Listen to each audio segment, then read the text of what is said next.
least got off the hot spot and just talked. We did that. South Carolinians love people. We're known for that friendly face, hospitality. And for us to step off the flag and really talk to each other is what should be happening. Do you hear those conversations going on, or is it more, like you said, yelling? I've heard yelling, even away from the crowd. There's some people who want to be on a soapbox, and you can let them have that soapbox if you just listen long enough. Or if you interject, look at us talking, look at us listening to each other, and we become human. And we are all desperate to preserve our state as a peaceful, happy place to be. If things go smoothly, this flag could be down as soon as Thursday. What are your sentiments about that? Are you optimistic? I'm optimistic. The good old boy system is still in South Carolina, but it's not so prevalent. You have to go a lot further now to find that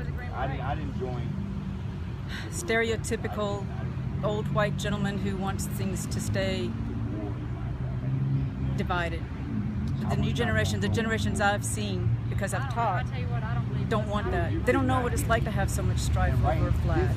You're a teacher, and there was a bit of a serendipitous moment, if you will. You saw one of your students here holding a Confederate flag.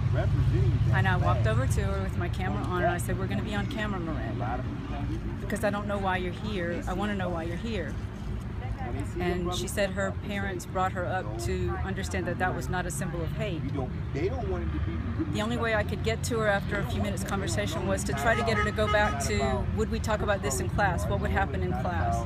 Miranda said, we would have divided based on which side we were on the issue, but you would have made us research both sides and then have another discussion.